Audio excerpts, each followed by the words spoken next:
check out our new sponsor, the Health Blaze. All the information is in the description. Use the promo code above. Goodfellow One Boxing at 18% off of all their natural products, from deodorant, pomade, toothpaste, and much, much more. And they have additional discounts on their website as well. That's thehealthblaze.com. Starting December 20th. That promo code is good for 18% off. We go. All right, man. According to Mike Copperinger, I'll link the source in the description for Twitter.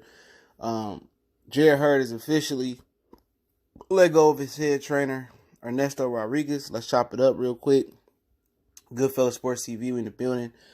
Make sure that subscribe button, bell icon button, share the video. Appreciate the love and support. But I don't think anybody's surprised. We did a video about the interview Ernesto Rodriguez did with, Laugh at First Sight on YouTube. And he said that he hadn't talked to Jarrett Hurd since the L to Julian J. Rock Williams. All right. He also advised Jarrett Hurd not to fight J. Rock. He said it was other fights that were high reward and lower risk, and he viewed this as I'm paraphrasing, as a high risk, lower reward type of fight. And you can kind of see the disconnect because Jarrett Hurd wasn't improving. He wasn't, improving going backwards. At one point, he was fighting a little bit better going backwards. I think the level of competition made him look better than he was going backwards. But also, in my opinion, you could tell at the Jason Wellborn fight, they hadn't improved on anything. He was getting pieced up by a Euro bum. All right? Until he went back, reverted to his style. But Ernesto Rodriguez, which Jarrett Hurd stopped listening to his opinion or didn't really take his opinion seriously, he told him not to fight J-Rock. He also told him he should have fought Jamil Charlo, as soon as possible, and felt that was a fight they should have did. But Jarrett Hurd was no longer listening to him. Now, I was talking to a few brothers. I can't remember who it was. Maybe it wasn't Dr. Blick. It was either Cali or Town. Shout out to Cali, Enigma, Town Biz, JS. One of them was telling me that he wasn't getting no good advice in the corner. That's what he was saying. He wasn't giving no good advice. Now, I watched the fight with the sound off, but you can tell that was the God honest truth that Jarrett Hurd made no adjustments. And, you can see it coming. He said, I hadn't talked to him since the fight. He on vacation. And last time we heard that, Manny Pacquiao said, Freddie Rose said, I hadn't talked to Manny Pacquiao. He got fired the first time around. So at the end of the day, Jarrett Hurd doing what's best for him. A lot of people said he should have switched trainers. I was one of them. There's no knocking on Ernesto Rodriguez, but I would like to know how he let Ernesto Rodriguez go.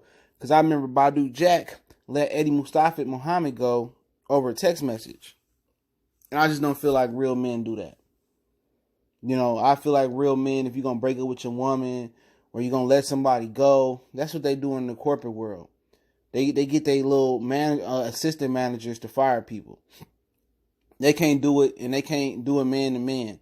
And when you walking on your way out of a job, you see the manager all sneaking and looking, and that's a cowardly way to do it.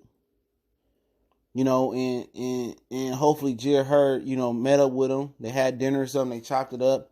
And he shook his hand and said, what, I'm going a different direction. Appreciate all you done for me, man. You a good coach. Whoopty whoop, whoop, whoop. Hopefully he didn't do it over the phone or a text message.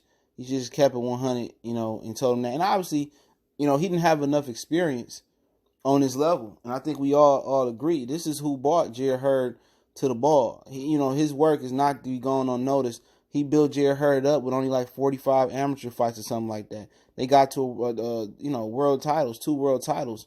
They done well. There's no knock on Ernesto Rodriguez. They done well together.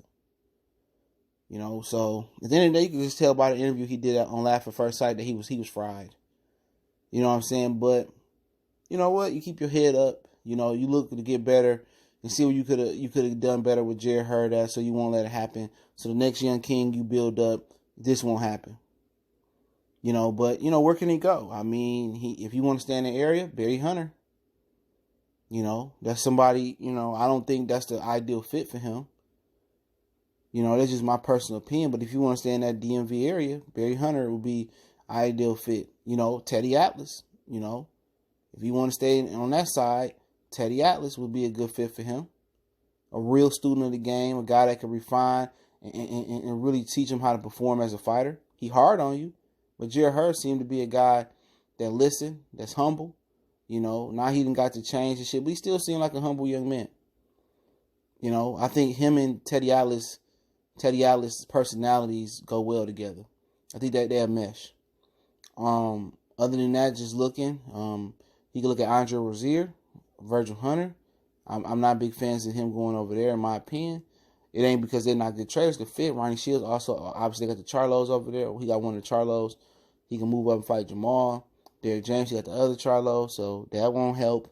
But you know, I said it before and I said it again. The style that he fight, he should go train with a Hispanic trainer. Joel Diaz, Nacho Beristain, or Robert Garcia is the number one pick for me. Period.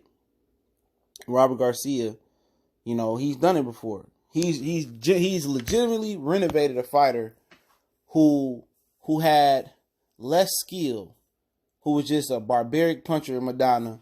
He built him up after the Devin Alexander loss. They took his time. They knew what they did. Mikey got him prepared. They really fine-tuned the finer points of his game. They gave him some skills. Didn't try to change his style. Just gave him a jab. Teach him how to roll a shot. Teach him how to slip a little bit. How to do the nuances. You're not going to renovate Jarrett Hurd. You're not going to renovate any fighter in the middle of their career. You have to refine things. You have to tune things. You have to reteach a little bit of things. You have to work with their style. He getting there with Floyd Senior. He not about to be in there slipping and being a boxer. He need to get with the front foot, you know, Mexican fighters. See what they done with what Robert done with Margarito. You know, see what he done with Madonna, what he's done with Mikey. You know, because they athletically have less.